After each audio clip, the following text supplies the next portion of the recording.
Saúde da igreja com a paz do Senhor. Hoje, no dia 12 de março de 2017, nossa lição de número 11, vamos estudar a lição que tem por título Deus patenteia a dureza de coração do seu povo. Qual a diferença de patentear? Tem alguma coisa a ver com patente?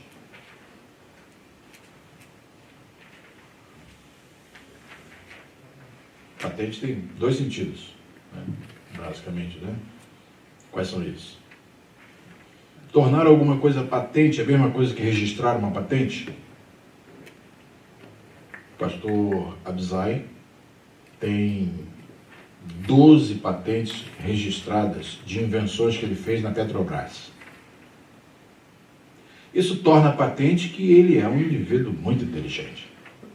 A diferença entre as duas palavras, embora elas sejam as mesmas, né, porém elas têm sentidos diferentes. Tá? O que é patente no sentido? Tem patente no sentido de tornar claro, explicitar, iluminar. Né? E tem patente hoje no sentido de quando uma invenção é feita, daí você faz o quê? Você registra aquela patente como uma nova descoberta.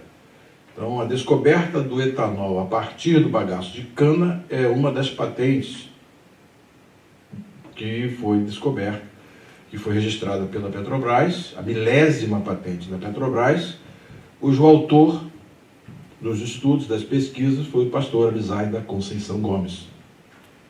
Que serviu também como a sua tese, como a sua dissertação de mestrado na Universidade Federal. Então, Federal do Rio de Janeiro. Né? Então, há uma diferença entre patentes e patentes. Eu estou já começando só para você ver como é que é a importância das palavras, né? É importante você saber o sentido das palavras. Então, quando patentear, nós sempre temos um amigo inseparável, que é o Aurélio. Você vem, patente. Oi, eu botei patente. Ele não sabe o que é isso. Patente. Está aqui. Então, patente, aberto, franqueado, acessível, claro, evidente, manifesto. Então, aqui está no sentido número 2, a palavra. E tem patentear, que é o verbo de patente, patentear. Vamos ver se tem aqui. Patentear, tornar patente, manifesto, franquear, mostrar, evidenciar. Tá? Tem um exemplo aqui, tirado da literatura. O grande romancista patenteou, a pedido de admiradores, muitos segredos de sua arte.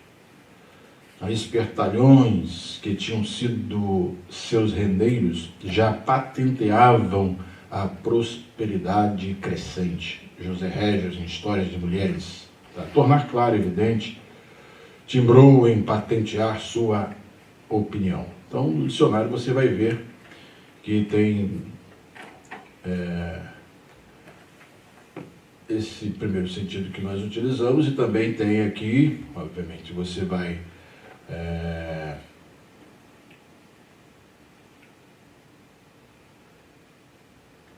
como substantivo, a patente como substantivo feminino, documento que atesta o privilégio legal concedido a uma invenção. Aí, então, também é a palavra patente. Isso nos mostra o quê? Repensando e retomando aquelas colocações que já fizemos anteriormente, de que quando você estuda qualquer texto, é o contexto que vai definir o sentido das palavras que você utiliza, ou melhor, quando você está estudando um texto, você tem que prestar atenção nas palavras que o autor utiliza e o que ele tenciona dizer quando utiliza tais palavras. Tá? Então isso é fundamental para nós fazermos interpretação de qualquer texto em qualquer língua, até na língua portuguesa. Tá? Nós já estamos começando pelo português. No hebraico vamos ver isso até na lição de hoje também, você vai ver como é que isso é importante. Então, um dicionário pode ajudar bastante na compreensão. Tá? Obrigado, Aurélio. Pode se recolher a sua importância de fundo aí. Vamos nós aqui. Então, Deus patenteia a dureza de coração do seu povo. Isso significa que Deus faz o quê?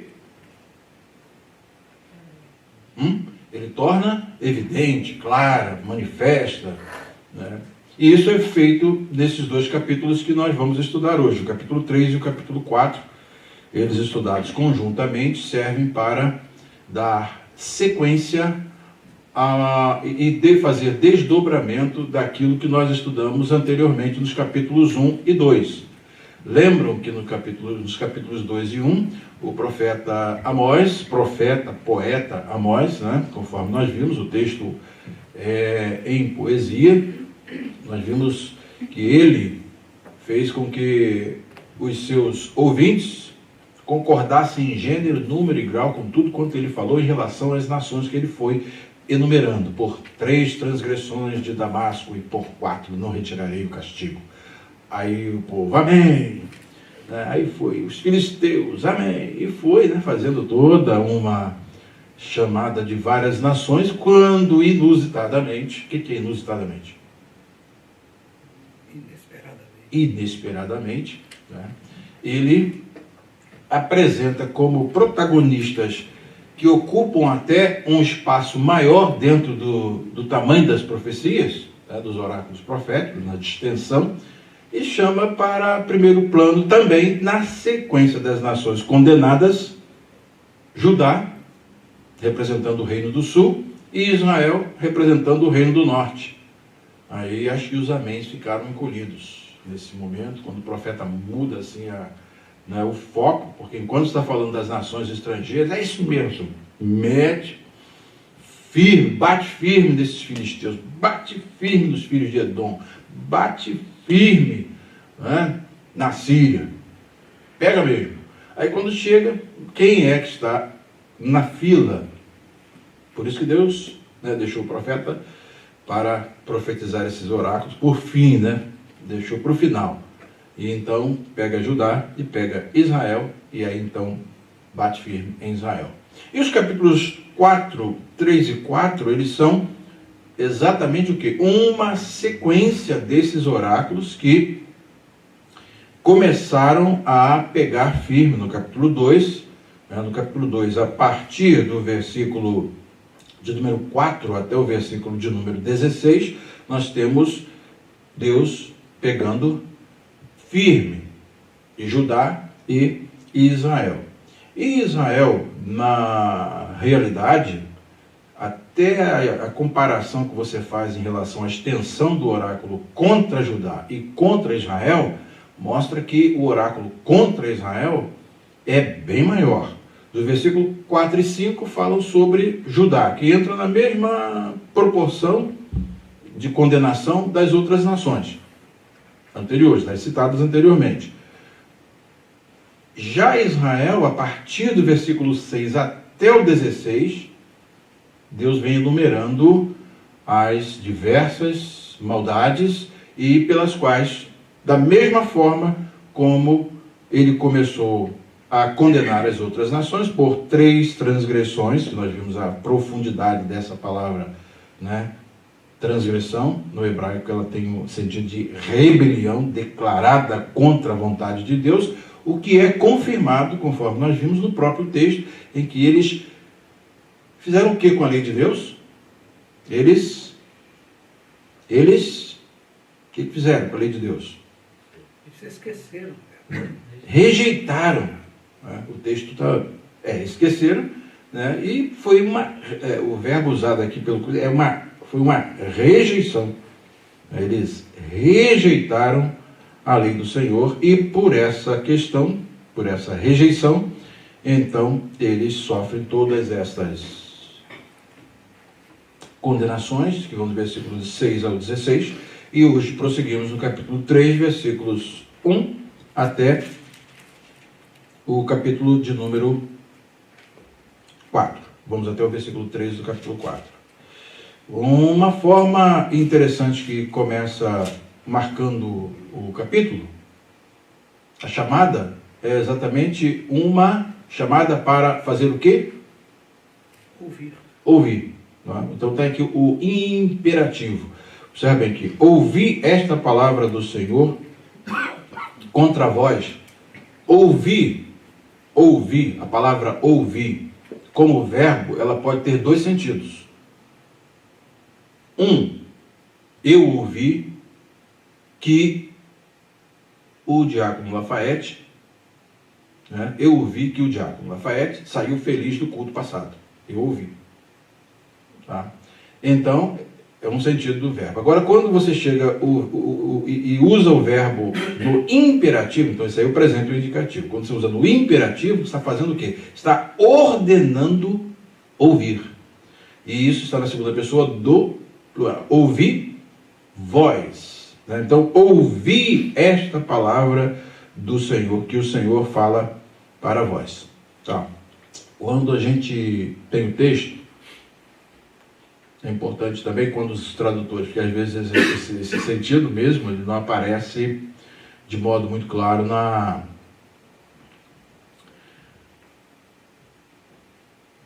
língua portuguesa. Então aí às vezes causa uma certa dificuldade para as pessoas discernirem entre uma coisa e outra. Então quase sempre é importante a gente recorrer ao texto na língua original, que ele vai forçosamente nos dar a classificação morfológica da palavra utilizada. E aí quando você vê aqui a palavra shimeu, ouvir, já sabe que ela não está no presente. Aqui embaixo você vai ter um verbo do chamar, tá? Que está no cal, e imperativo. Então, o tradutor em português vai traduzir por ouvir. Né? Mas só que essa palavra na língua portuguesa vai ter dois sentidos, tanto no presente indicativo como no imperativo. Você poderia, se não percebesse esse detalhe, na língua portuguesa, ser induzido a entender que o profeta ouviu alguma coisa que o Senhor falou para ele. Eu ouvi aquilo que o Senhor... Entendeu? Olha como é que o texto pode trazer essa nuance aqui. Vamos mais um. Tá? Ouvi esta palavra que o Senhor fala contra vós. Então, como se o profeta... Eu ouvi esta palavra que o Senhor fala contra vós. Fica o quê? Uma ambiguidade. Essa ambiguidade é exatamente... Ela pode ser diluída, dirimida, quando você sabe em que forma o verbo foi usado na língua original. E também, prestando atenção no texto, você pode deduzir pelo menos que essa palavra pode ser usada de duas formas diferentes. Ouvir e ouvir. Presente no indicativo e também... Presente no indicativo? Não. Passado, particípio. Né? É o pretérito. Eu ouvi. Né? Quando é presente, eu ouço. Tá? Ou então, ouvem. Eles ouvem. Aqui é ouvir no sentido de imperativo. Tá? Então, é exatamente nessa forma de análise dos textos que a gente vai começando a prestar atenção em certos detalhes, até no texto em língua portuguesa. Isso é importante para o entendimento dos textos. Né? Quase sempre nessa mesma linha de análise tem aquele versículo que geralmente as pessoas citam errado. Né? Credes em Deus, crede também em mim. Como se os dois verbos estivessem no imperativo. Crede em Deus e crede também em mim. Só que um é uma afirmação de que os ouvintes já creem. Então, vocês creem em Deus, creiam também em mim. Então, as pessoas geralmente fazem uma confusão ali por causa do credes e crede, que é um termo, verbos que são usados na língua portuguesa, que é um português bem clássico. Então, saber o verbo nas conjugações de tu e vós é um curso que você tem que fazer para poder aprender, porque quase a maioria, você bota numa redação aí para os alunos de ensino médio, aí, você vai ver que quase ninguém sabe ler a Bíblia, né, usando esses termos credes, praticamente não sabe. E nós precisamos, porque se nós usamos a Bíblia revista e corrigida, ela está no português clássico, e temos que aprender língua portuguesa para poder, pelo menos, entender o texto na língua portuguesa. Né? Isso é um desafio. Não tem para onde correr, porque senão vai enfatizar erradamente o texto. Então, a questão, vista desse ponto de vista, evidencia, patenteia diante dos nossos olhos, né, que nós precisamos saber o sentido das palavras quando estudamos os textos.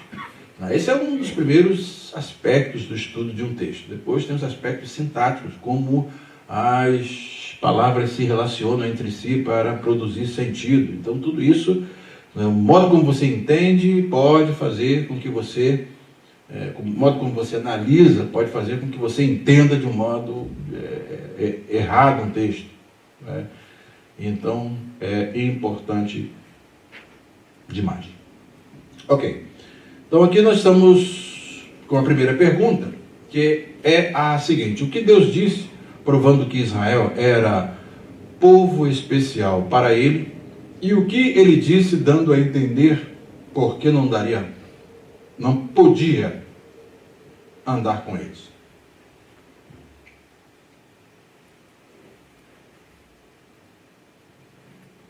Versículos 1 a 3. Versículos 1 a 3 são versículos que vão aparecer aqui. Tá? Versículos que vão aparecer. Eu já trouxe aqui até a fórmula. Esta primeira porção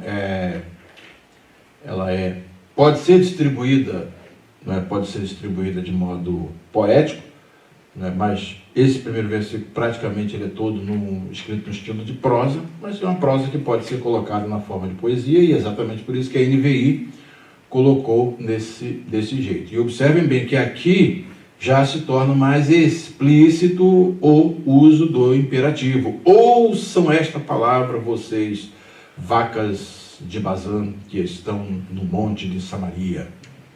Tá? Então aqui, ouvi esta palavra que fala contra vós, que o Senhor fala contra vós, filhos de Israel. Não, peraí, nós estamos aqui, eu vi esse capítulo 4. Equívoco aqui, peraí. Aqui é mais 4. Não chegamos lá, nós estamos a mais 3. Aí. Pronto. Agora está no ponto certo. Ouçam esta palavra que o Senhor falou contra vocês, ó israelitas, contra toda esta família que tirei do Egito. Tá, então aí o texto está numa prosa, tranquilo, e depois começa a sessão poética a partir do versículo 2. Tá? Ouvi esta palavra que o Senhor fala contra vós, filhos de Israel, contra toda a geração que fiz subir da terra do Egito, dizendo: de todas as famílias da terra, a vós somente conheci. Portanto, privilégio está sempre associado a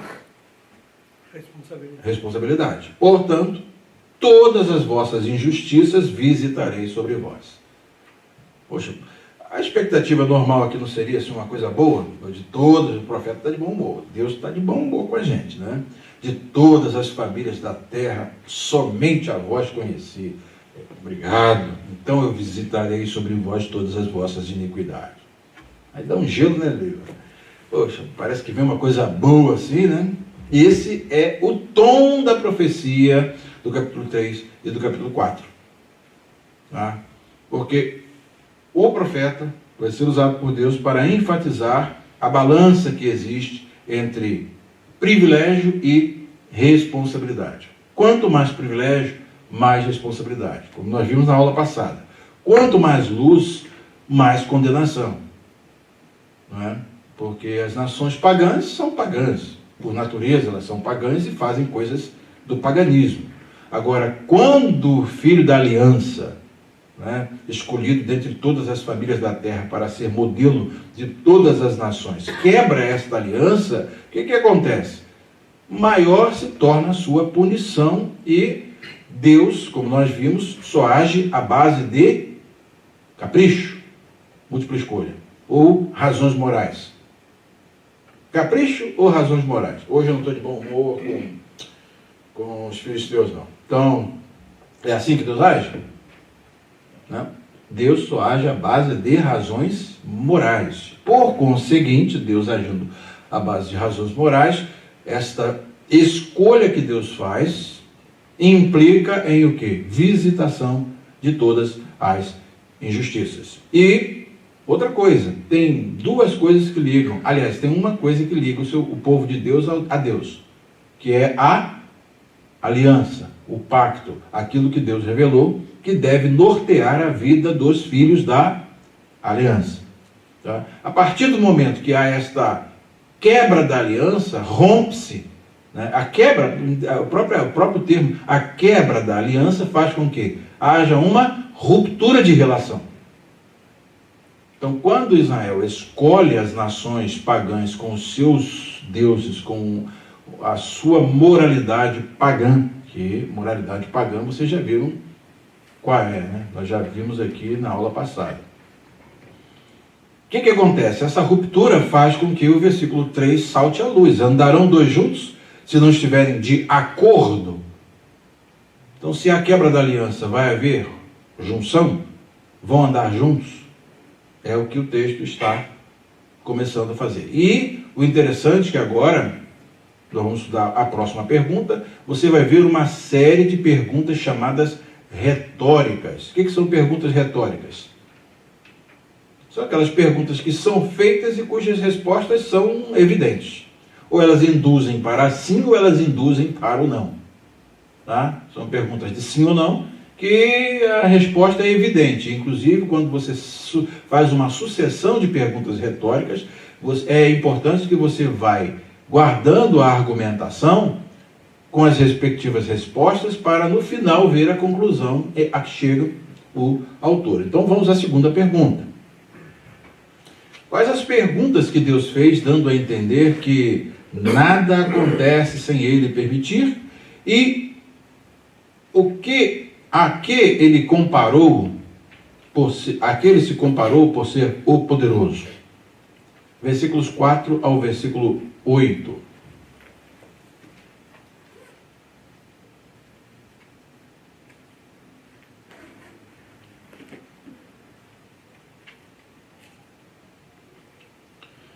Bramirá o leão no bosque sem que tenha presa? Levantará o leãozinho no covil a sua voz, se nada tiver apanhado? Cairá a ave no laço em terra, se não houver laço para ela?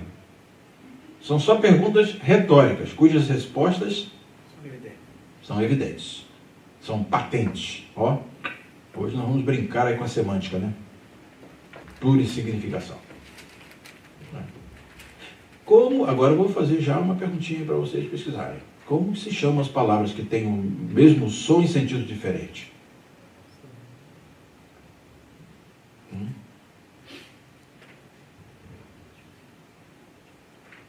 Boa pergunta, boa pergunta. Vocês vão ouvir falar de homônimo, de parônimos. São homônimos. Né? Homônimos tem homófonos homográficos e homófonos heterográficos. E agora, hein? Aí dá uma fusão na cabeça. Pastor Bordão estudou isso. Tem que estudar. Fazendo direito, tem que estudar essas coisas todas. Você tem que saber isso tudo. Língua portuguesa. Tá? Mas são palavras chamadas, são os homônimas, né? Que são palavras que têm a mesma pronúncia, no caso aqui, as patentes, elas têm sentidos diferentes e, porém, têm a mesma grafia. Então, elas são homônimas, homófonas, homográficas, mas o sentido é diferente.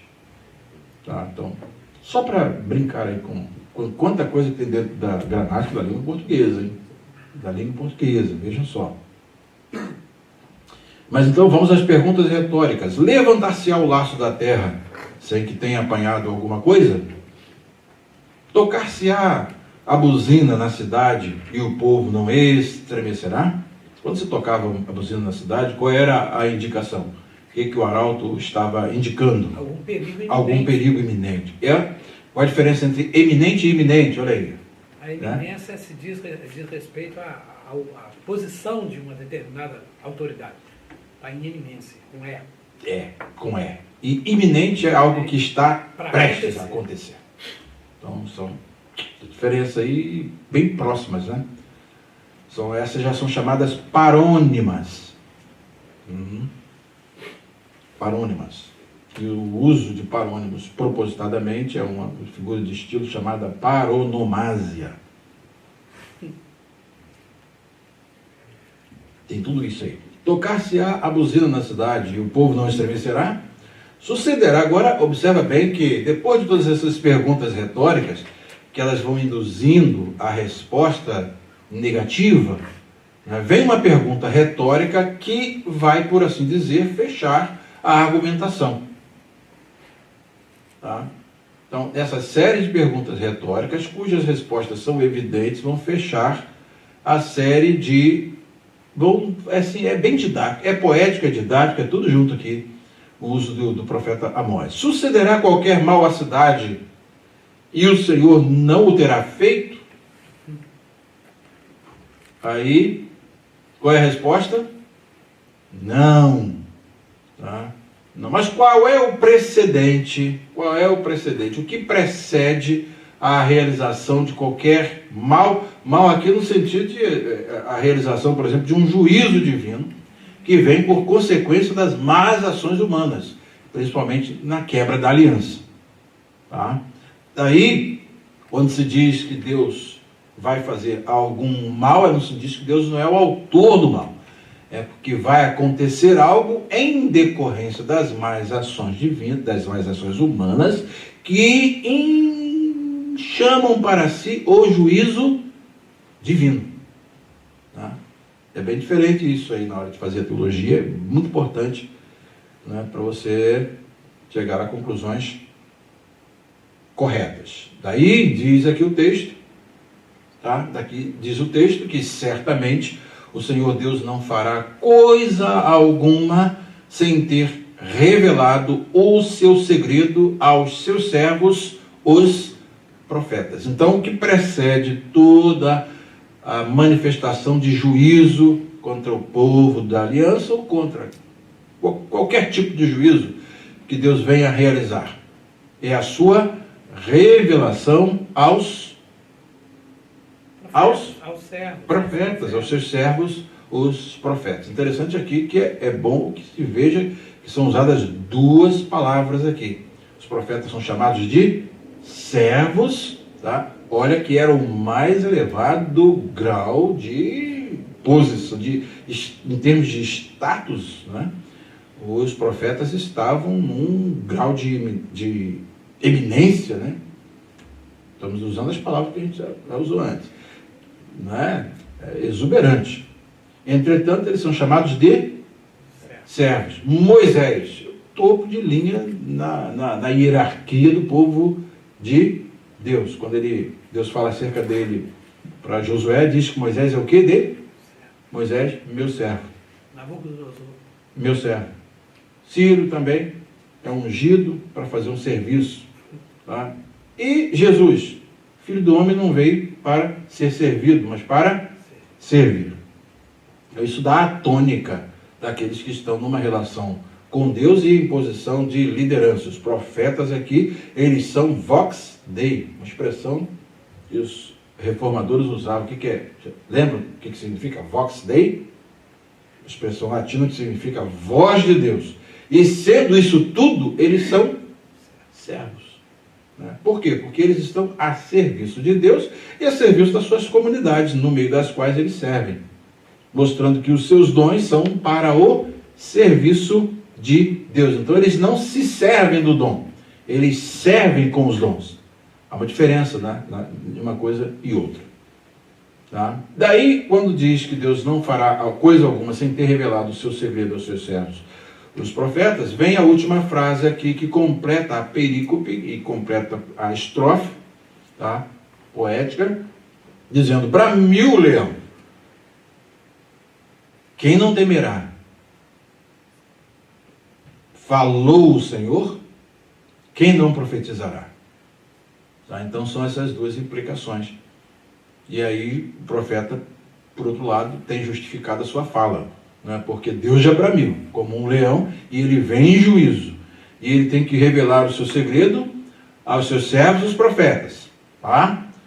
E, em consequência, fala o Senhor, obviamente, Amós não pode deixar de entregar o seu recado à nação.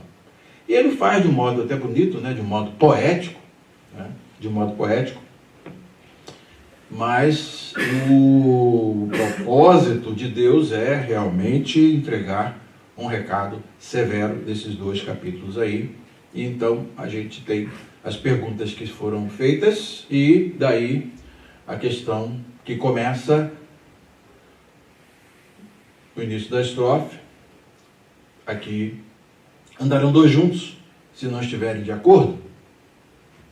Tá? Então, para analisar. Andar com Deus. Agora, para analisar. Tem alguma implicação disso? O profeta Amós, nós podemos atualizar esse texto do profeta Amós, fazer a transposição para o nosso contexto hoje? Ou as cláusulas mudaram? Hoje, qualquer um pode andar com Deus, independente, né, do que faça, do que pense, do modo como haja, em público ou fora do público, tanto faz. É assim? Ou existem cláusulas também que devem, no novo pacto, nortear a conduta de quem pretende estar andando com Deus? Sim, deve ter, tem regras, tem preceitos, tem normas para poder hoje se andar com Deus? E se essas normas, esses acordos forem quebrados?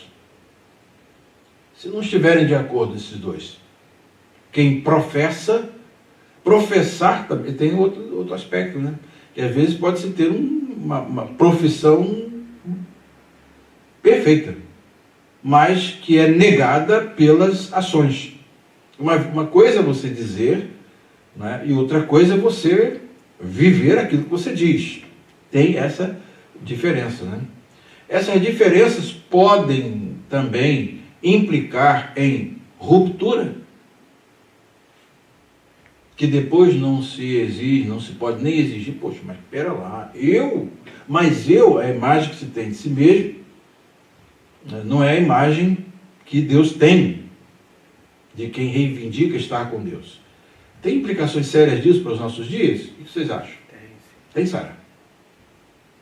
Então, tem ou não tem? Tem, né?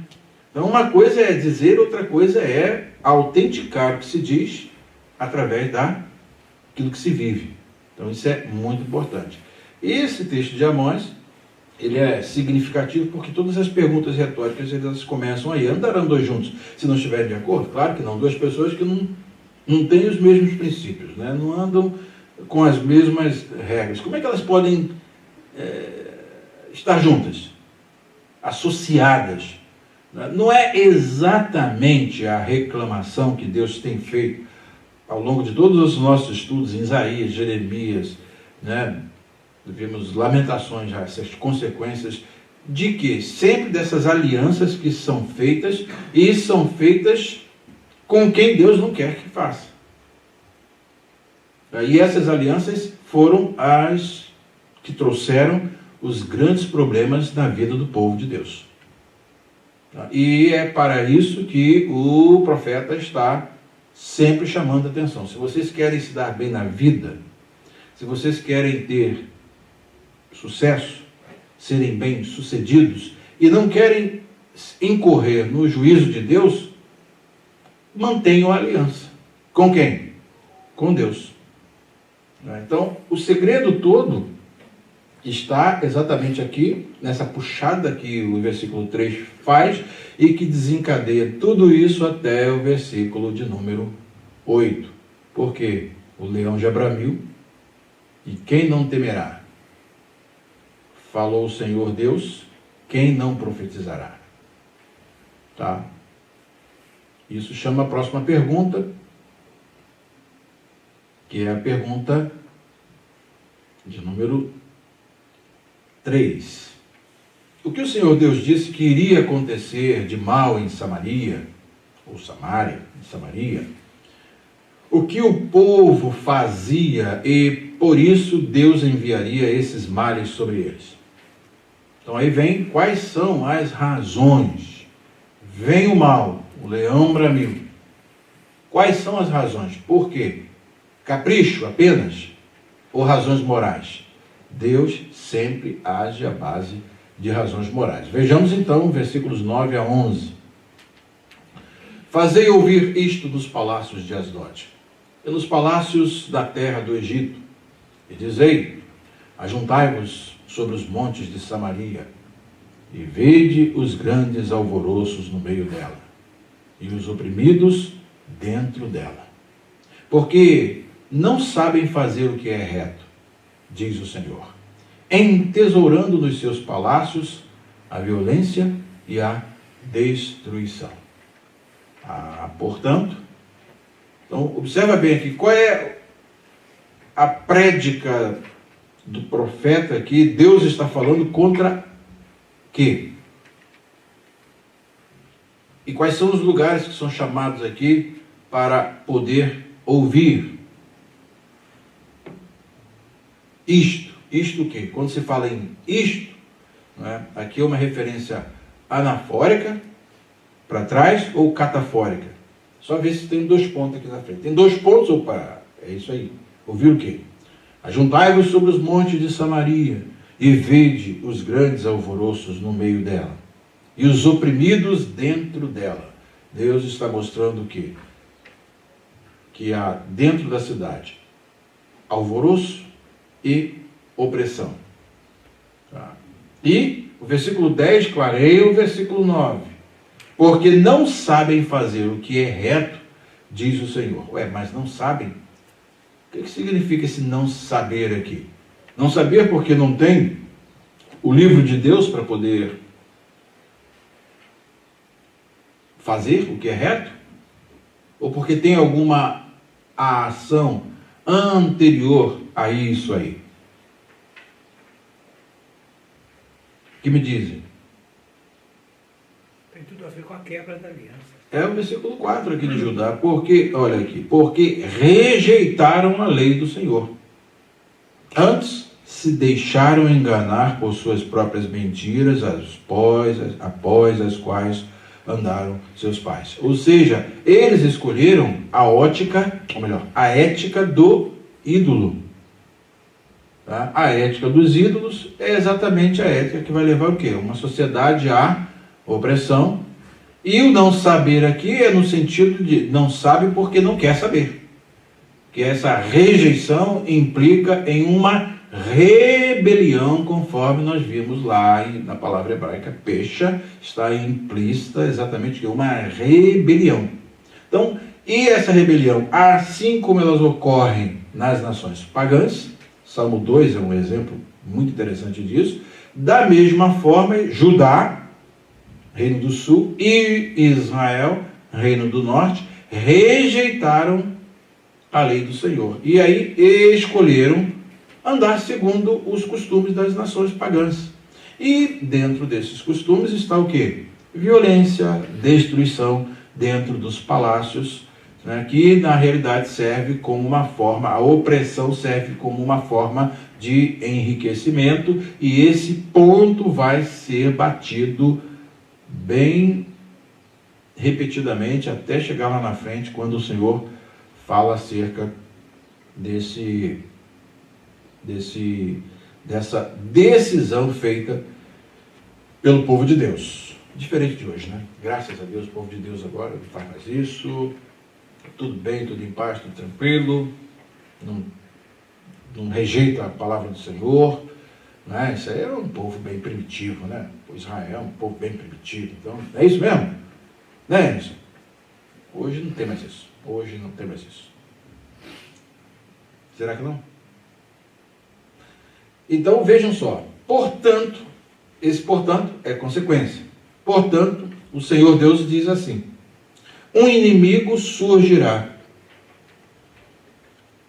e cercará a tua terra e derribará ou derrubará a tua fortaleza e os teus palácios serão saqueados.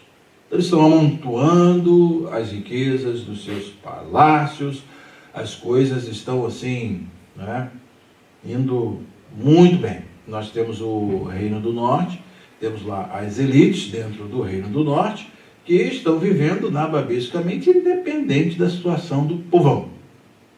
Tá? Eles querem saber. Mas parece, isso é história contemporânea ou o que é isso? Isso é história contemporânea? O restante, ó, pouco ligando. Diferenças sociais, pouco ligando. No palácio está tudo bem, então pouco ligando para quem está fora do palácio. Né? Está tudo tranquilo aqui, comida, bebida, festas, bailes, né?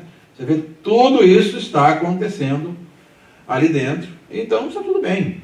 Né? Tem as patricinhas, os mauricinhos lá dentro da cidade, que são também chamados aqui, as mulheres, né, da elite, as socialites, todo mundo aqui. Né? E o profeta, nesse contexto, ele tem que usar uma linguagem bem conotativa para poder atingir os seus referentes. Você observa bem que se você não acompanhar a sequência do que o profeta vai falando, né, é aquela profecia que depois que o profeta profetizou, de quem ele está falando? Dele mesmo ou de algum outro? Né? Será que ele está falando de nós ou de outras nações? De quem? Né? Fica todo mundo perdido. Né? Mais ou menos é por aí, né, que ele está, Deus está fazendo com o seu profeta e ele entregando este oráculo profético. E aí vejam a pergunta 4. O que o Senhor disse que aconteceria às coisas luxuosas e aos altares no dia em que fossem punidas as transgressões de seu povo? Os versículos 12 a 15, que fecham o capítulo, eles trazem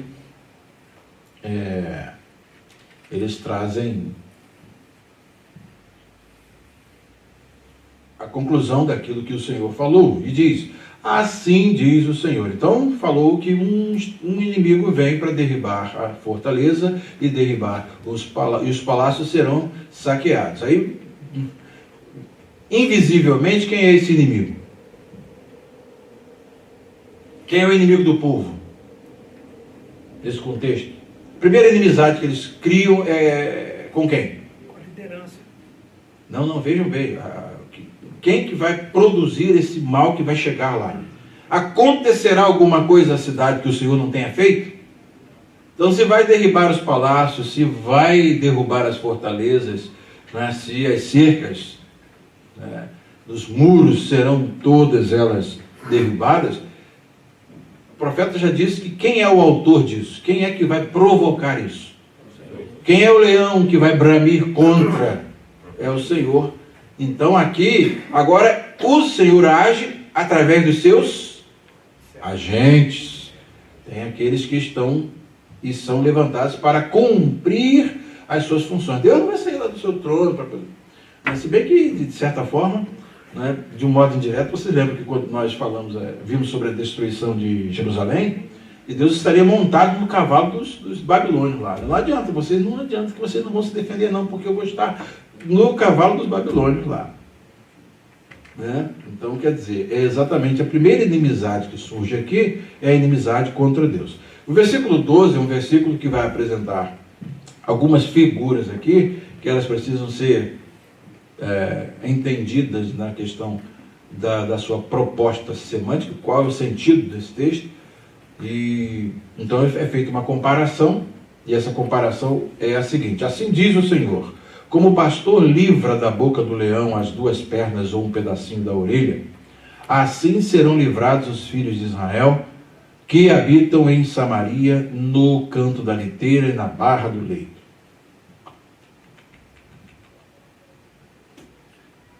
Quando aparece um texto assim, geralmente eu pulo para cá. A primeira coisa que eu faço é ir aqui. O que aconteceu? Qual é a construção sintática? Qual é a possibilidade que o texto em si precisa de ser elucidado? Mas o que ele está querendo dizer com isso? Então, é importante você fazer este acesso, porque as traduções podem ser comparadas. Vamos ver aqui como a versão atualizada, revista atualizada, traduz este versículo 12. Aqui.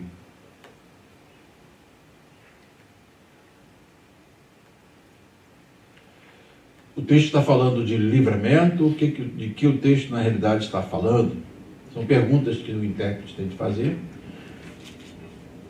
E dependendo da resposta que ele dá, versículo 10, versículo 11, versículo 12, assim diz o Senhor, Ko Amar Adonai. Como o pastor livra da boca do leão as duas pernas ou um pedacinho da orelha, assim serão salvos. Aí é traduzido aqui o verbo como salvos. Tá? Inotselu. Os filhos de Israel que habitam em Samaria, Hayoshvim, Be-Shomeron, que habitam em Samarias com apenas o canto da cama e parte do leito. Quando o autor traduz por ser livre ou ser salvo, nesse sentido aqui, o que acontece, esse yatselu, o que acontece com o sentido do texto? Significa que a salvação para a ovelha, quando o pastor consegue trazer um pedacinho, sobraram as pernas, um leão destroçou, sobraram as pernas, a ovelha está salva? Nesse sentido? Ou pelo menos eu consegui da ovelha salvar as pernas. Ou só sobrou aqui uma orelhinha dela aqui, então eu vou... O texto está mostrando o quê? Haverá para essa cidade,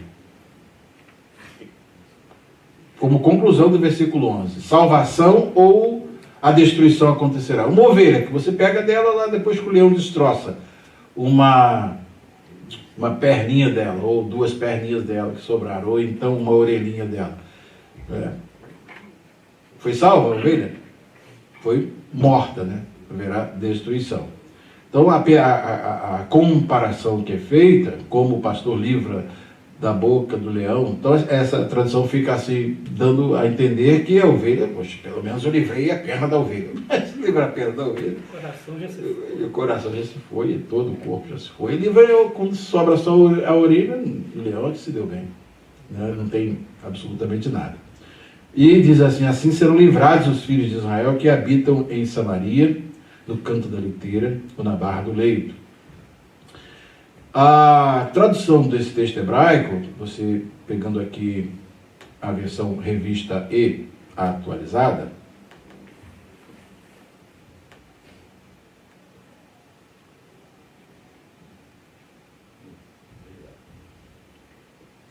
diz o seguinte, assim diz o Senhor, assim como o pastor livra a ovelha arrancando da boca do leão só dois ossos da perna, pô, aí já é o inverso da figura. Ou um pedaço da orelha, o leão comeu um pedaço da orelha, aí sobrou o resto, aí já melhorou, né, Biel? Agora comeu tudo e sobrou só a orelha, comeu tudo e só sobrou a perna, então já começa a ter, fazer a diferença. Então olha como é que isso vai induzir a tradução do verbo que está lá no hebraico. Ele não tem o sentido básico apenas de livramento, né? Assim serão arrancados os israelitas de Samaria com a ponta de uma cama e um pedaço de sofá. Então aí, quem está naquela situação nababesca, né, do bom e do melhor, lá na frente você vai ver camas de marfim, né, o luxo era total lá em Samaria. E o que vai falar aqui, na realidade, que quando eles, né, assim como acontece, né, de haver uma perda, né, o que eles, na realidade, conseguiriam tirar desta destruição seria apenas o mínimo, né? Seria apenas o mínimo. Agora, se você for fazer uma outra análise, quando se tem uma destruição, o que se pretende na realidade? Salvar são crianças, joias. Quem o sujeito vai salvar um pedaço de cama? Você vai preocupar na perda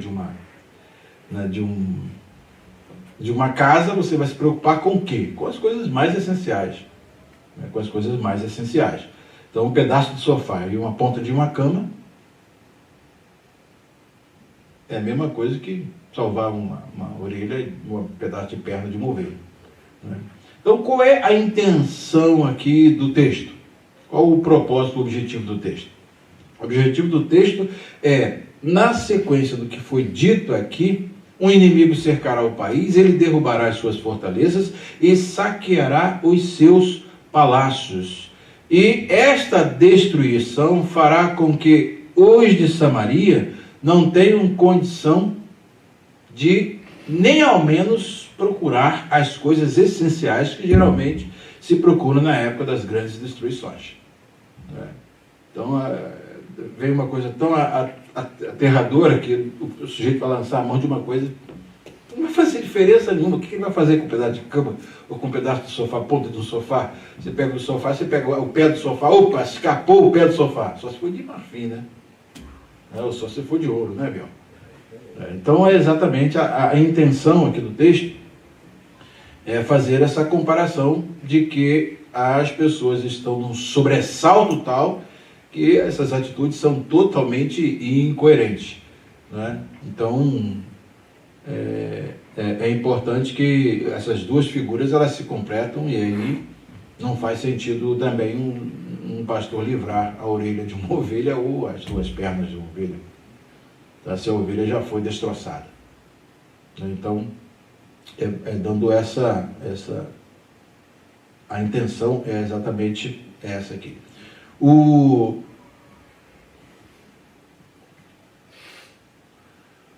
Esse texto, vamos ver aqui, o versículo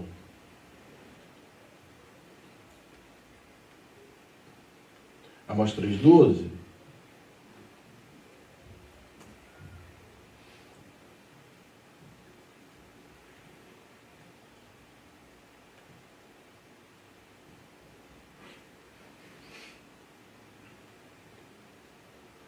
Amós 3,12 é daquele tipo de texto que faz com que os intérpretes, 3, 11 e 12, você tem uma série de opções, para a compreensão do texto.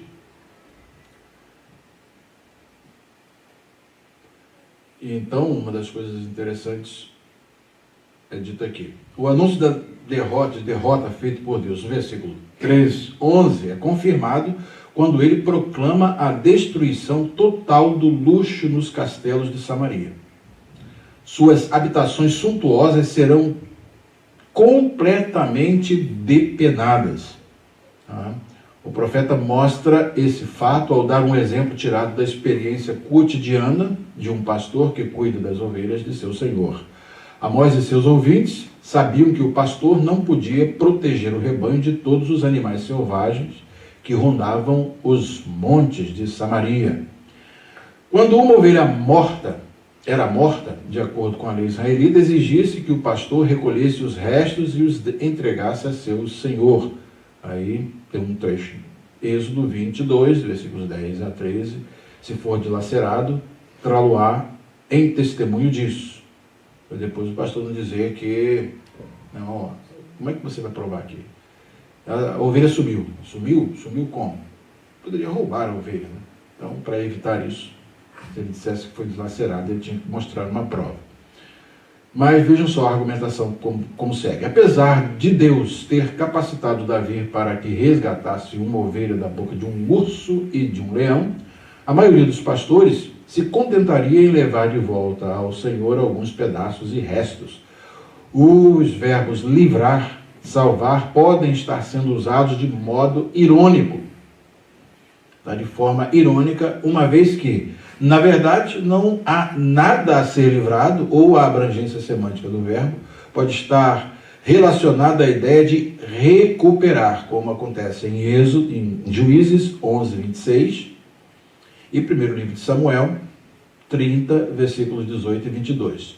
O versículo 26 diz: enquanto Israel habitou 300 anos em Hesbom e nas suas vilas, e em Aroer e nas suas vilas, e em todas as cidades que estão ao longe do Arnon, porque vós, amonitas, não as recuperastes durante esse tempo.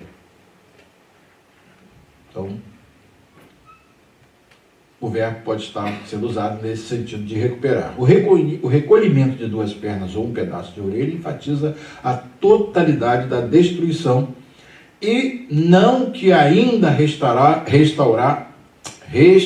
alguma coisa de valor quando o leão terminar a sua refeição.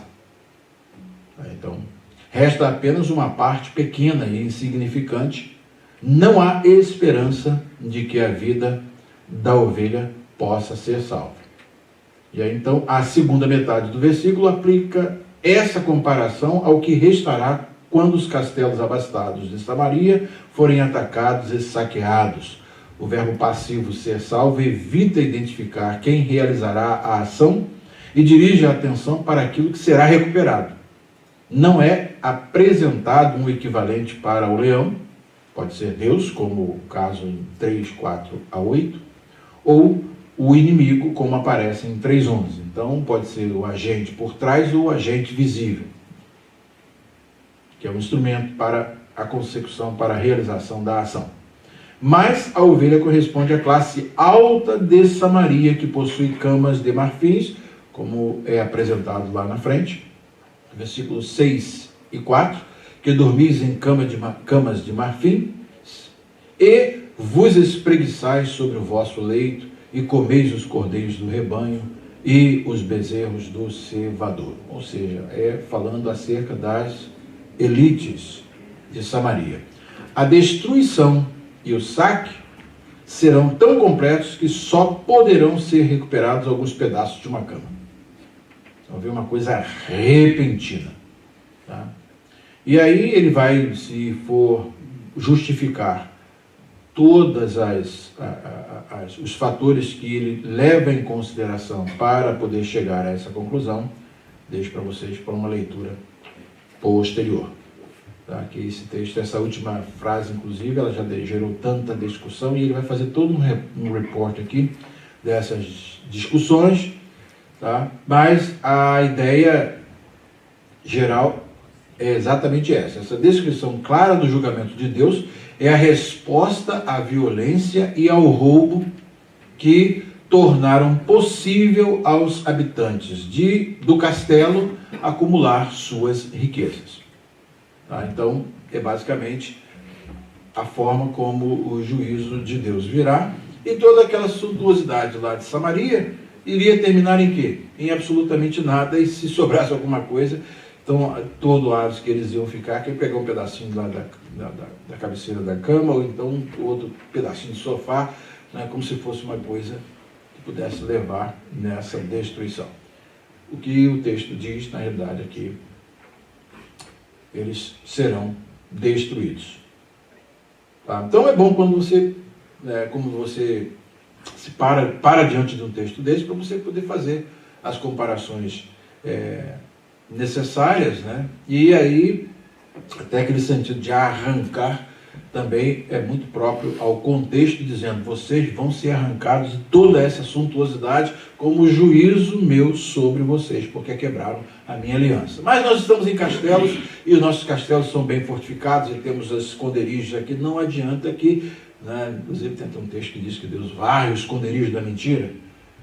Então os castelos serão derrubados, e os muros, as muralhas que protegiam as cidades também seriam derrubadas, e como o juízo de Deus não tem escapatória. Tá? E é exatamente o propósito do texto. E aí, Deus vai destruir os lugares de segurança. É o que nós vamos ver na próxima pergunta. Tá? que é essa última parte aqui, tá? Que aconteceria às casas luxuosas e aos altares no dia em que fossem punidas as transgressões do seu povo.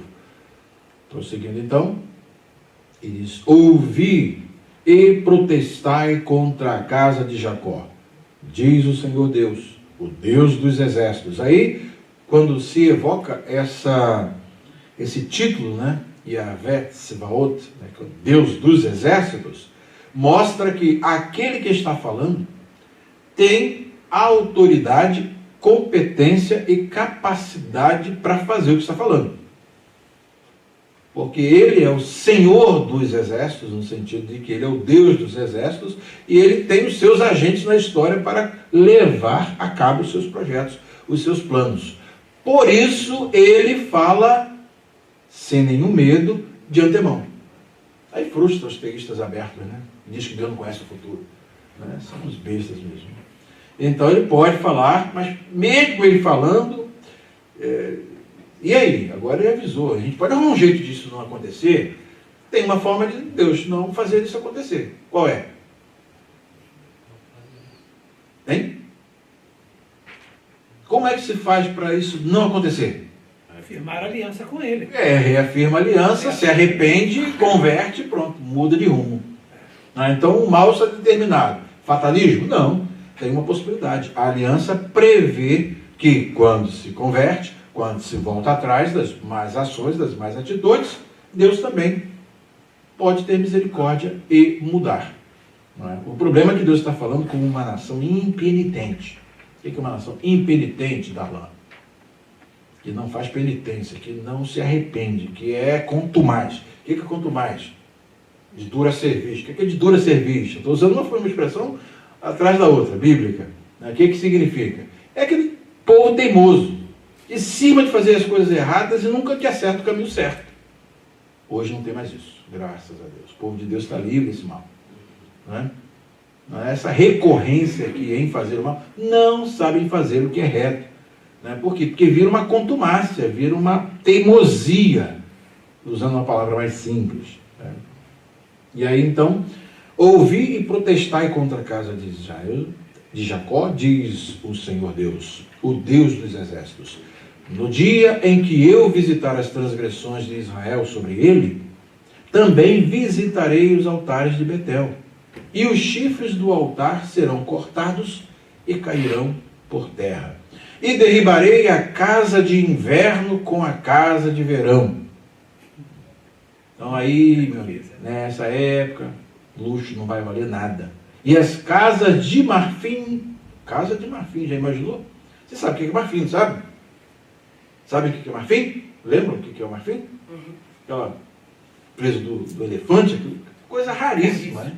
É raro, caro, e na época era uma das coisas assim, mais exorbitantes que se podia usar dentro de uma casa. E eles então caprichavam lá, né? Problema do que está passando fome lá do outro lado de fora. Problema. O importante é o que está acontecendo no palácio. E Deus usa esse profeta para poder focar dentro do palácio. E aí diz, olha, as vossas casas... Ainda tinha vendo? Não é só hoje não, viu? Acho que os de hoje aprenderam com os do passado, né? Tinha as casas do inverno e a casa do verão.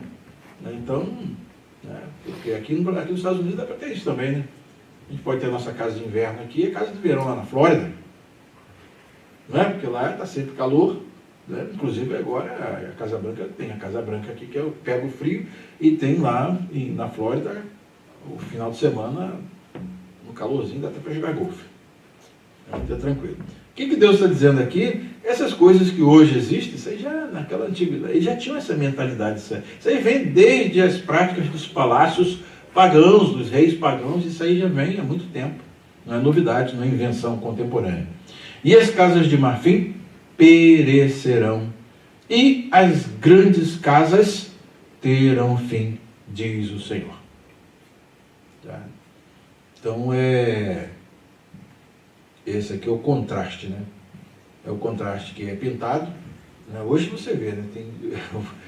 Às vezes aparece cada situação de contraste, nas favelinhas lá, umas casinhas tão pequenininhas lá no meio da favela, mas que o pessoal chega e faz uma casa pequenininha, né? Aí daqui a pouco faz um em cima, daqui a pouco faz outro em cima, 3 andares de casa, parece, fica aqui igual assim no poste, quase morando dentro do poste. Uma casinha pequenininha, né? Aí você chega lá na casa em São Paulo, lá, você pega o Edir Macedo, tem 35 quartos na casa dele. 35 quartos, pra você ter uma ideia. Né? Você entrar lá dentro, você parece que o Salomão ia ficar encetado. Falei, que rapaz, eu pensei que eu era rico, mas o cara aí tá pra cima. Né? Deus está dizendo aqui que isso tudo vai acabar. Na hora do julgamento divino, ele vai estar bem atento àquilo que ele prometeu fazer. Terminar com toda essa suntuosidade que, na realidade, só entristecia o coração de Deus por conta da injustiça social. A injustiça social é exatamente o foco do livro do profeta Amós. O profeta Amós é o profeta que fala acerca das diferenças. O profeta que fala acerca da opressão do pobre, que muitas vezes era utilizada para... os pobres eram utilizados como escada para poder os ricos subirem. Então, é exatamente contra isso que o profeta se insurge. E o capítulo 4, que é uma sequência, vai continuar falando acerca do mesmo assunto. Só que o profeta já vai voltar para ele vai voltar para a sua linguagem poética conotativa. E vocês vão descobrir quem são os referentes. É importante isso aqui. Com que o Senhor Deus comparou os que viviam em conforto e oprimiam os pobres, e o que o Senhor jurou que iria acontecer a eles? Versículos 1 a 3 do capítulo de número 4.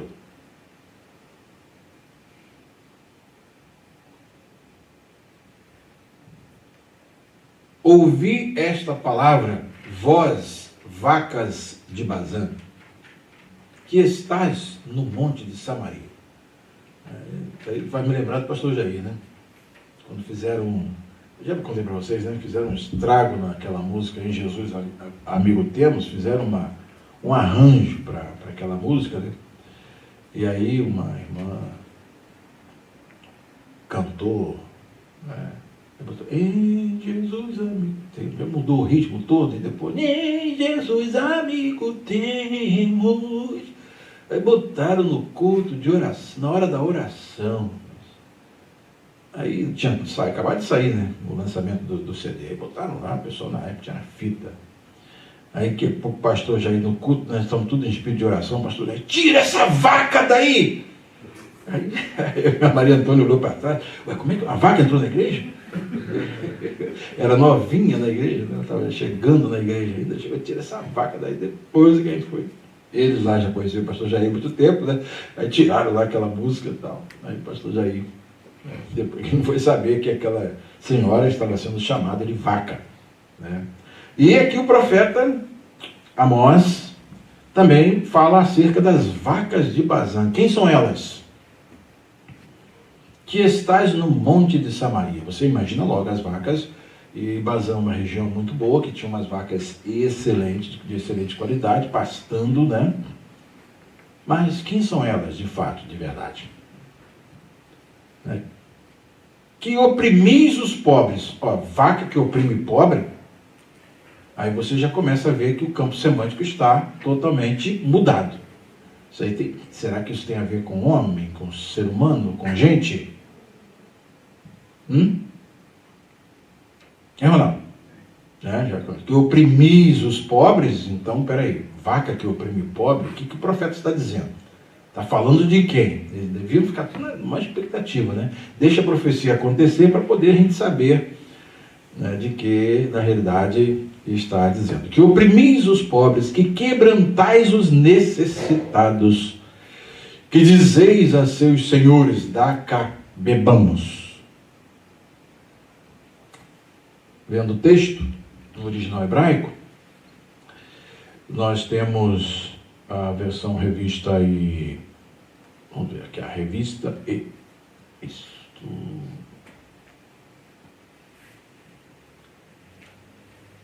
e atualizada. Capítulo 4. Ouvi esta palavra, vacas de Bazã, que estais no monte de Samaria, oprimis os pobres, esmagais os necessitados. Tá, então aqui já começa a gente ter uma noção destas parot Rabasham, que são as vacas de Bazã. Oprimis os pobres, esmagais os necessitados, e dizeis a vosso marido. Que aí o termo aqui é Adon. Adon pode ser usado no sentido de senhor, né? E também tendo a conotação de marido. No capítulo 18 do livro de Gênesis, quando Sara se refere a Abraão, quando ela recebe a promessa de ter uma criança, ela fala: meu senhor, sendo velho, como é que eu vou ter ainda um filho, né, nessa idade? E ali, referindo-se à palavra que é usada ali, é Adon, e Adon ali no sentido de meu marido é velho, como é que eu vou ter, né, filho numa época dessa? E o termo aqui, então, quando se fala nos seus senhores, eles são chamados aqui, tá, pelas vacas de Bazã, que são as suas senhoras, tá, são as suas esposas. Então aqui está falando sobre as socialites, né, as socialites, né, que eles chamam lá, de Samaria, são as esposas dos ricaços de Samaria, que tratam seus maridos de um modo muito interessante. Vejam aqui o texto. Né? Que dizeis a vossos maridos, dá cá, bebamos a forma aqui, ravia, que é um imperativo, e tem também o verbo nisté, que é uma forma coortativa. Então, vem para que bebamos, dá para que bebamos. É no sentido de elas consideram esses aí como, na realidade, no máximo aí, né, no nível dos senhores de escravos, né, que eles estão aí dentro também das ordens delas, porque a partir do momento que elas se dirigem a eles assim, né, são aqueles tipos, né, de mulheres das socialites lá, que elas mandam e desmandam, fazem e acontece. Então, diz que elas estão encarregadas da opressão dos pobres, elas estão encarregadas do massacre dos oprimidos, elas estão encarregadas. E os maridos são, dá ordem a eles para trazerem a bebida, servi-las, bebamos. Então, elas são aqui chamadas de vacas de Bazã, no sentido de serem essas senhoras vaidosas, orgulhosas e cheias de autoridade, né? Então, é importante se ver esses dois aspectos aqui do texto. Então, aqui a Adoneihem, que é os senhores de vocês, na realidade são o vosso marido ou a vosso marido. Pode ser traduzido esse texto como faz a revista E atualizada. Então,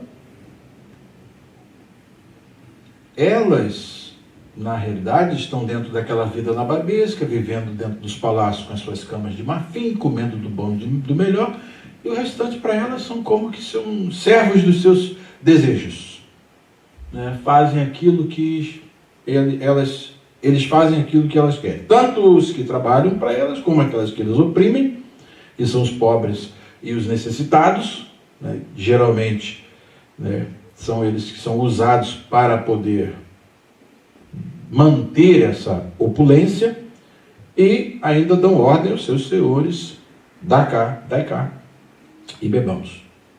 Tá? Aí vem o contraste. Como elas dizem assim aos seus senhores, para os senhores delas, os Adon delas, né? Aí diz o Adon Elohim, que é o Senhor Deus. Jurou o Senhor Deus pela sua santidade. O verdadeiro Adon aqui, no caso, é o Adonai, né? Jurou o Senhor Deus pela sua santidade. Inclusive aqui ocorre no hebraico, vocês vão ver aqui acontecendo a ocorrência, sempre quando tem a ocorrência, né, de dois, de Adonai e o tetragrama Yud, He, Vav, He, Yavé, então a vocalização do tetragrama é feita com as vogais de Elohim, já falei isso aí 50 vezes. E a tradução que é melhor feita é Adonai Elohim, Senhor Deus. É aqui que eu gosto de pegar sempre os russelitas, né? Porque eles dizem que o nome de Deus quando aparece o tetragrama com as vogais de Adonai, aí eles leem equivocadamente. Não, porque eles não sabem nem ler hebraico nada. Mas os líderes deles lá criaram essa seita, né? Testemunhas de Jeová. E eu mostro que o texto hebraico, o tetragrama, tem duas vocalizações pelo menos. Tem a vocalização de Adonai e a vocalização de Elohim. É Yehová ou Yehovi? Como é que é? Qual é o certo? Se tem essas duas hipóteses. Não falei nenhuma das duas. Os maçoretas, que foram os gramáticos, que vocalizaram o texto hebraico, sempre quando há a sequência de Adonai, aqui, Yavé, que Yud, He, Vav, He, eles, em vez de falar Adonai, Adonai, eles vocalizam com as vogais de Adonai, aqui o Yud, He, Vav, He, que é o tetragrama, com as vogais de Elohim, e o leitor, que sabe da regra, vai ler Adonai, Elohim. Vai ler Adonai, Elohim, Senhor, Deus. Um judeu que conhece a Bíblia hebraica, quando vê isso aqui, vai ler exatamente. Quer ver? Eu vou provar. Capítulo 4, versículo 2. Vem aqui no meu programa chamado Accordance, e o versículo é o versículo de número 2. Então eu tenho aqui Amós 4, 2.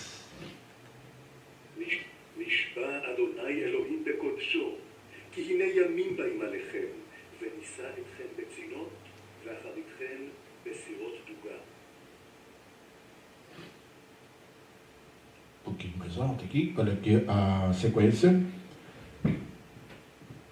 do versículo 2,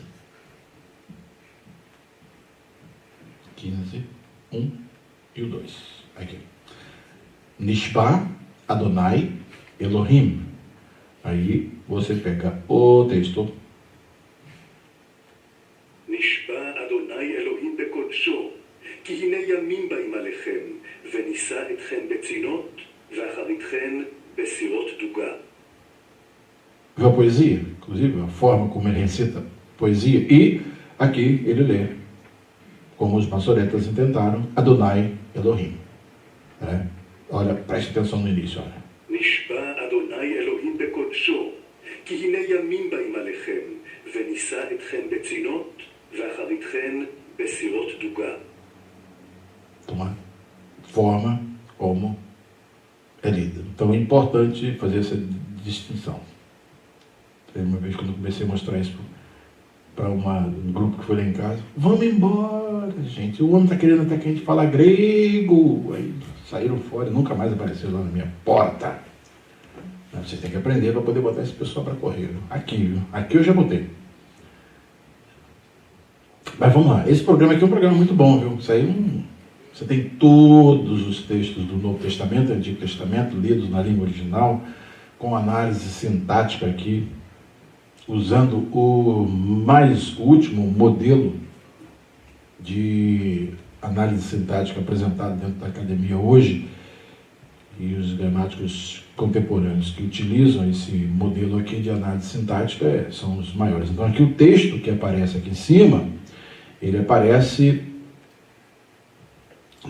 aqui, tá? Sintaticamente analisado. E estes gráficos aqui são chamadas as árvores sintáticas.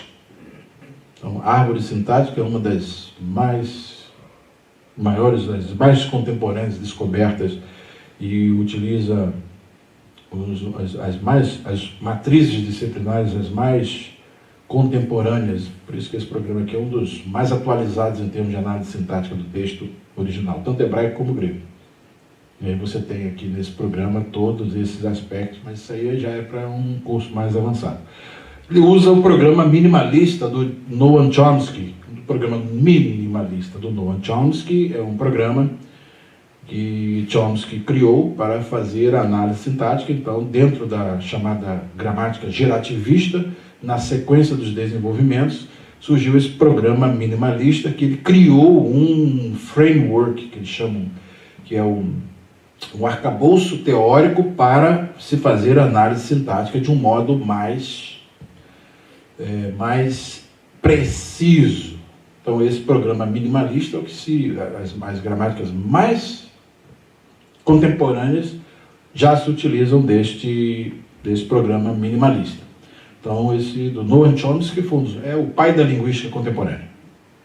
Tá? Então, ele escreveu esse programa. Você tem aqui, por exemplo, Core Syntax. Esse livro aqui já trabalha uma abordagem minimalista da gramática, da sintaxe da língua inglesa. Então, usando essa proposta do Chomsky. E o autor desse software aqui, que é o Homestead, ele já utiliza essa proposta minimalista de análise do texto aplicada ao hebraico e ao grego.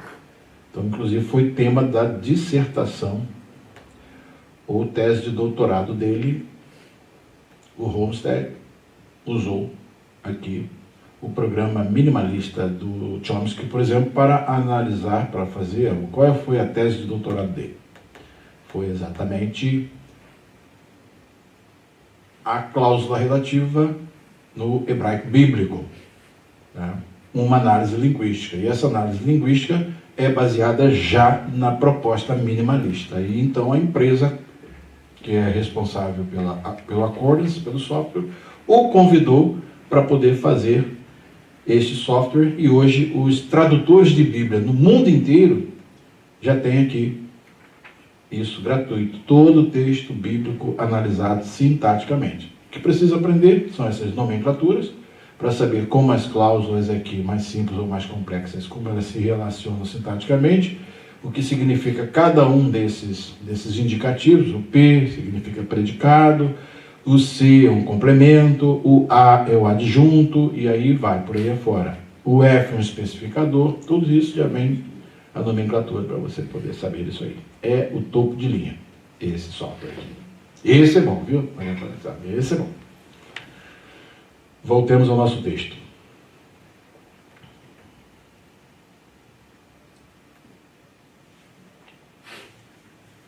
Então, quando diz, jurou o Senhor Deus, tá? Então esse Senhor aqui se contrasta com aqueles senhores lá das senhoras. Pela sua santidade, que dias virão, dias estão para vir sobre vós, em que vos livrarão com anzóis e a vossos descendentes com anzóis de pesca. E saireis pelas brechas uma após outra, e vos lançareis para Hermon, disse o Senhor. Aí a questão toda é exatamente quando uma cidade é invadida, né, e a trombeta soa, o pessoal fica, e agora? O que a gente escapa? O que a gente salva? Escondo? Corro? Né? Onde tem uma saída, eles fugiam, e quase sempre é assim, né? Nos palácios sempre tem, né? Eu fui no palácio na Alemanha, nós fomos no palácio na Alemanha, andamos lá por dentro, e tinha alguns esconderijos com umas saídas que jogavam você lá para dentro da floresta, mas tudo bem elaborado, tem água ao redor para dificultar a entrada, na época, dificultar a entrada das carruagens dos cavalos, né? E lá dentro um labirinto que você não tem como fazer um mapa, e só quem sabe mesmo, sabe os lugares que são até esconderijos. Quando eles conseguem invadir o palácio, ainda tem jeito de se esconder lá dentro, de modo que ninguém suspeite de que tem alguém escondido lá dentro. Só se ficar muitos dias sem comer, aí o sujeito se entrega, né? Mas é exatamente isso que Deus está dizendo, que eles vão sair de lá e como se estivessem com anzóis, como um peixe preso. E os descendentes com anzóis de pesca está simplesmente fazendo um paralelismo com a linguagem. Anzóis de pesca, anzóis só servem para pesca, né? Então, é um paralelismo. E saireis pelas brechas, uma após outra, e vos lançareis para Hermon, diz o Senhor, no sentido de a região que estiver desocupada aí, é para lá que nós vamos. Como acontece nas fugas. Ok.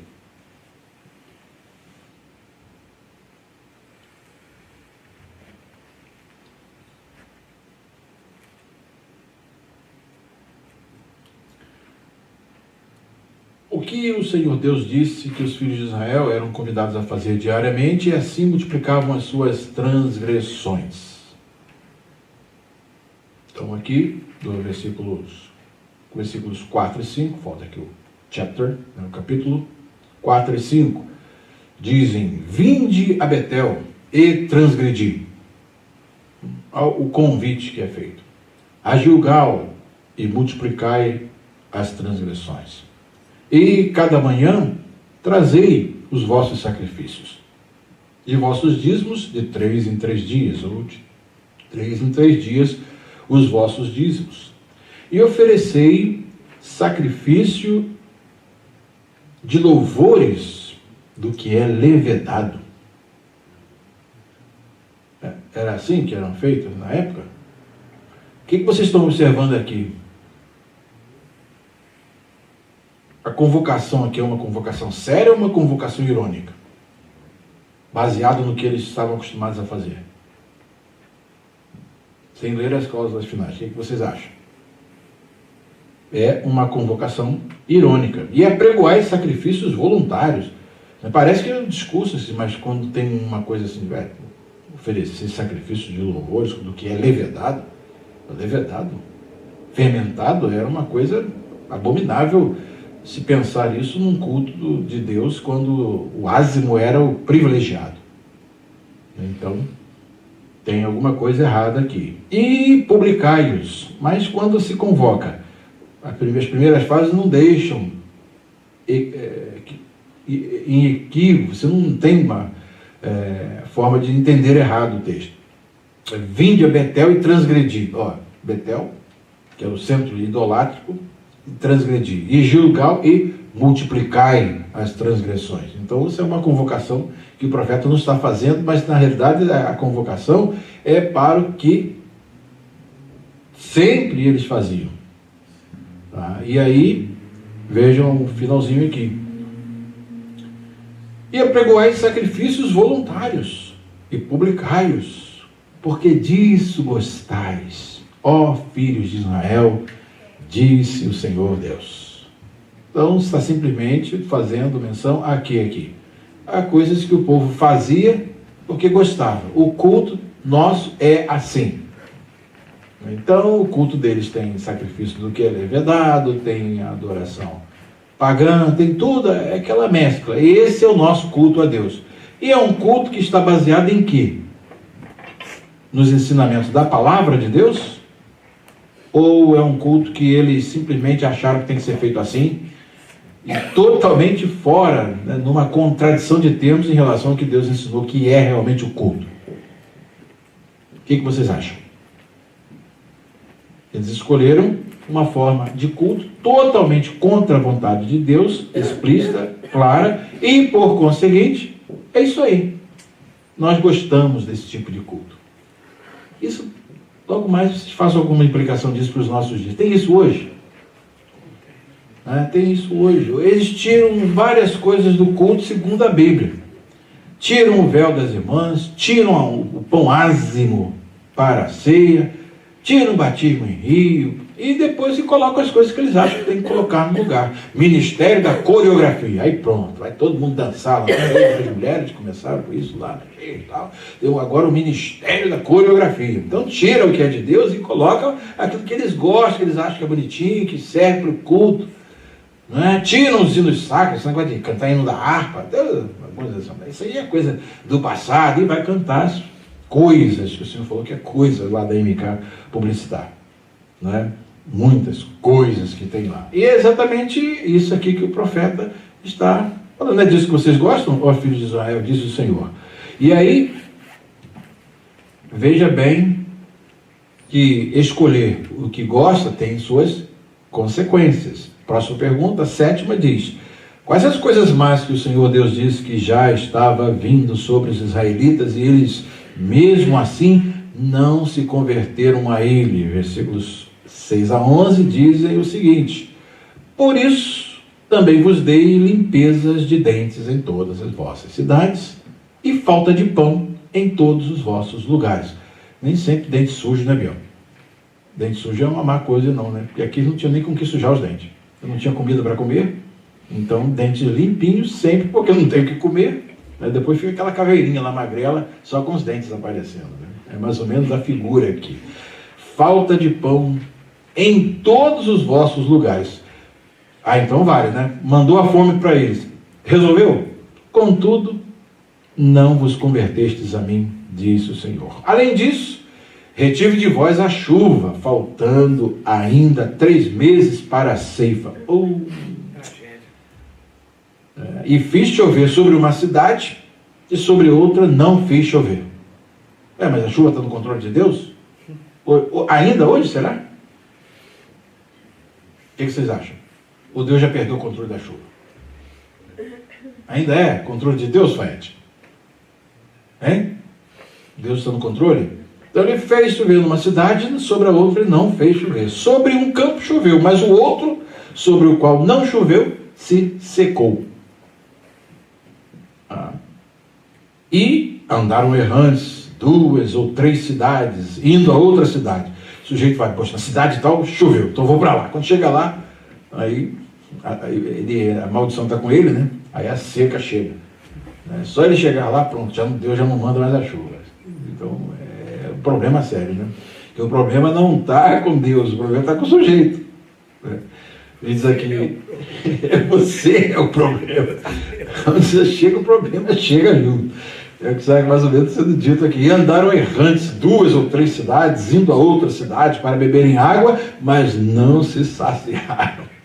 Então o problema não está com eles. Contudo, bem, o problema é nosso mesmo, então vamos mudar de vida? Não se convertestes a mim, disse o Senhor. Então vem mais consequências. Próxima consequência: feri-vos com queimadura e com ferrugem.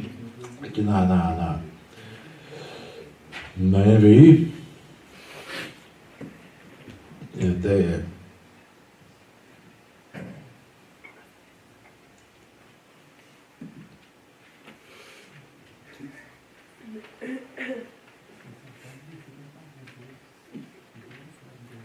muitas vezes os castiguei em seus jardins e em suas vinhas, e com gafanhotos devoraram as suas figueiras e as suas oliveiras, e mesmo assim não se voltaram para mim, declara o Senhor. Então as pragas aqui da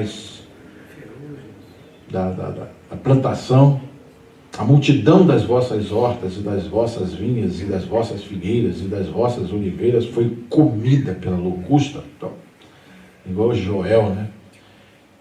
Agora esse povo vai se converter, né? Agora, depois de um castigo desse, não tem jeito. Contudo, não vos convertestes a mim. Isso é o refrão do cântico da poesia, né?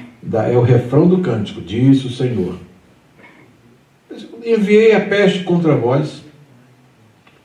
E veja, enviei a peste contra vós,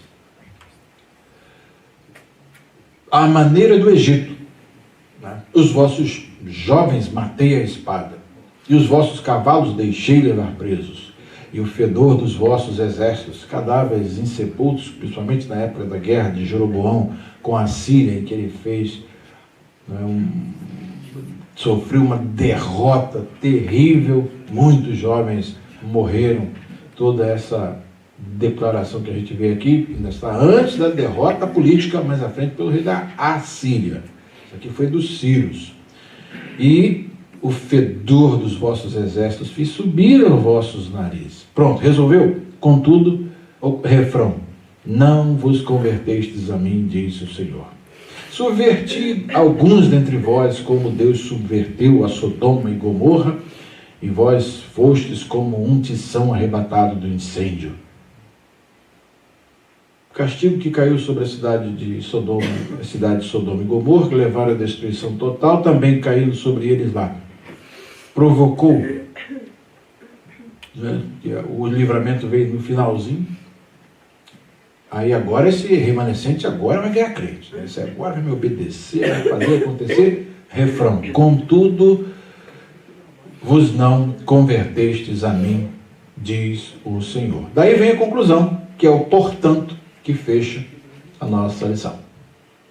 Versículos 12, 13 vai até o 15. Que acontecimento o Senhor disse que seria inevitável para Israel, e quais as coisas que só ele faz e o homem nunca poderá evitar. Ele diz: portanto, assim te farei, ó Israel, e por isso te farei. Prepara-te, ó Israel, para te encontrares com o teu Deus.